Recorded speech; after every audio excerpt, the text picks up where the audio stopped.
And so, Corey, come and share a little bit about what God's laid on your heart. Thank you, Pastor Guy.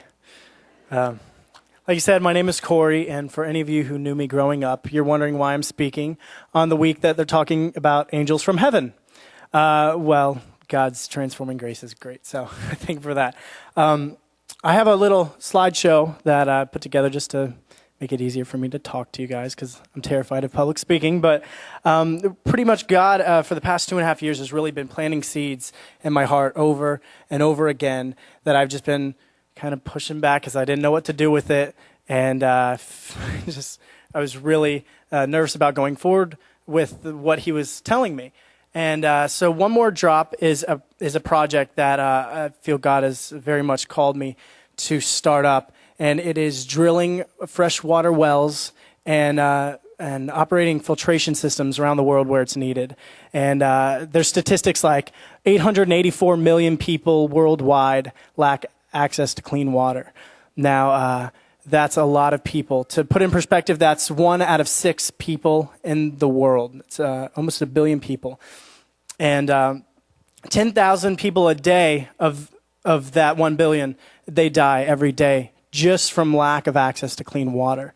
And Stalin, he was quoted as saying, 10,000 people is a statistic, but one person dying is a tragedy. And if you turn on the news right now on CNN, Headline News, or Fox News, or any of the coverage, you see these little girls who, it is terrible, it is a tragedy what's happening to these families, but 4,000 children a day are dying from unclean water. And where's that in the headlines? Where's that in the papers? Where's that every day in your face on Nancy Grace and all these other shows? It's not. And the only reason I can think that is because as Americans, we're so far removed from what's going on in third world and these social injustices that are happening everywhere. And I'm so glad that God put a passion in my heart, fed it, let it, and gave me really no other choice but to say, okay, God, yes, I'll do what you want me to do. So what does it mean to lack access to clean water? You've heard me say that several times now. But I have a picture. This is Jean Bosco. He's a 10-year-old boy from Rwanda. And my friends through one of the organizations that I've met, they're great out in Oklahoma City. Their name is Wishing Well. They followed him around. If you could keep that up on there so they can see, there's a few more pictures. They followed him around, and he walks 2 hours each way every day, twice a day, to get that water.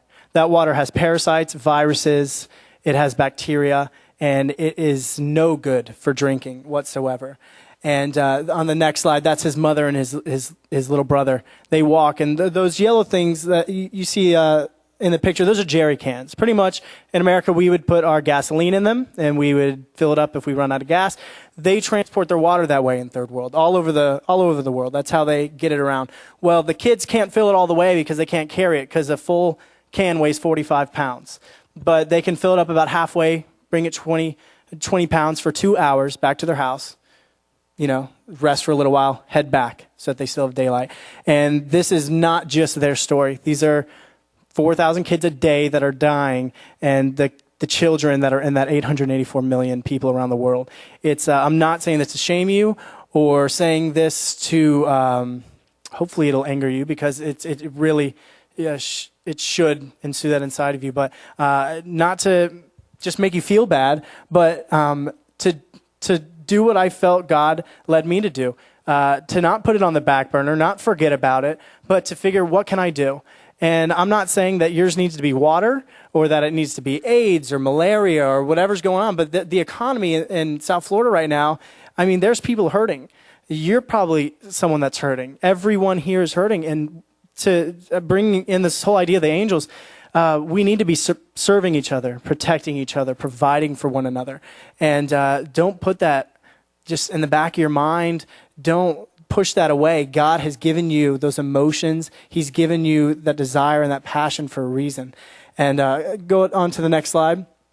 All throughout the Bible, there's been laws, through the Hebrew people, and then Jesus gave them as well. But it started out with 613 laws in the book of Levi. And we were really good at keeping that, right?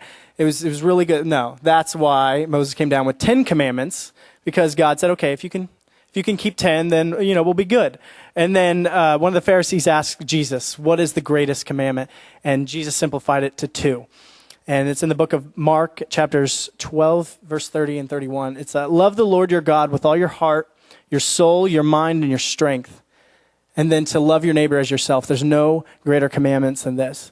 And in this church, it would sound like a broken record, especially looking at these flags, knowing how many nations are represented here. I forget the number, but it's incredible. You guys are really a physical just image of what heaven's going to be like.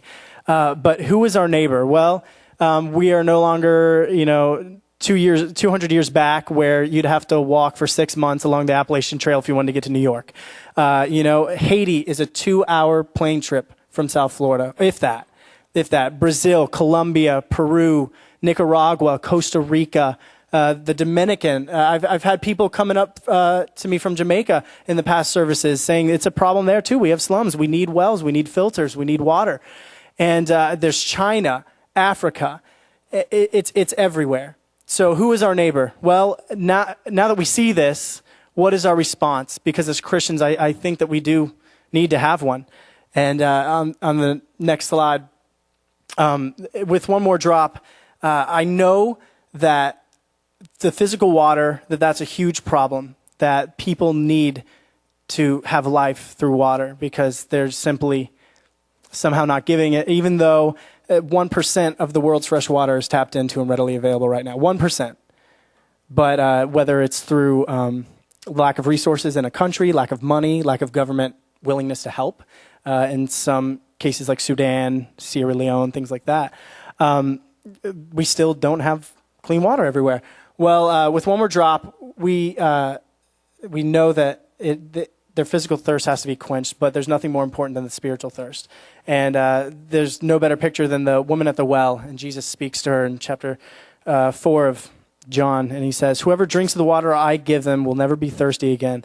But the water that I give will become in them a spring of water, and it will well up to eternal life. And so that's the number one goal, is to, and this should be in all of our lives, it's not just about this. Let me make that clear. It's not just about water, but to show the love of Christ so that his love will be known. It's not about preaching. It's not wearing a T-shirt. Those things are fine.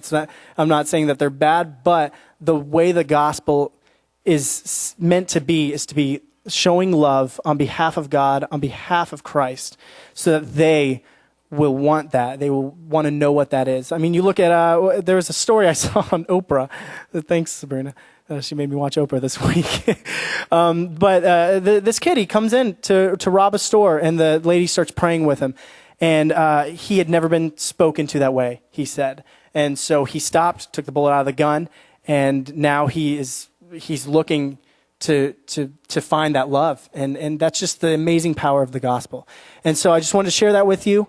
I'm glad I was able to be here. As my dad comes up, everyone asks me, do you look more like your mom or your dad? And I say, I don't know. I know I get my nose from my dad, and I get my beard from my mom, from her side, from my mom's side. So thank you again, and I'll be at the back table if you have any more questions or to sign up. We have an email list that just updates you once a month, and I'd love to talk with you. Okay, your time's up. He will be right in the lobby. He does have a little sheet there if you want to keep in contact and email and find out what's going on through One More Drop and those things. That would be awesome. The thing that just really struck me when he first began to share is that for 20 cents a year, we could save one of those 4,000 children dying every day. It's incredible. For a $150 well that can be drilled manually in a day or so, hundreds of lives in a village can be saved. I've heard testimonies recently, by just putting in a well, hundreds of people are living. They immediately start getting well. It's beyond imaginable, again, for people that pay $2 for Aquafina in a little bottle. That for 20 cents a year, with a filtration device that's very crude, where they can't drill wells. And that's the point. This may be something God wants you to do. Maybe it's something else, as Corey has said. If you want to be a part of something like this, and he did not ask me to do this, but I feel like this is something so small that we could be a part of, even if we never leave to go to another country. And some of us may do that someday. That we could be a part of 20 cents saving a kid's life.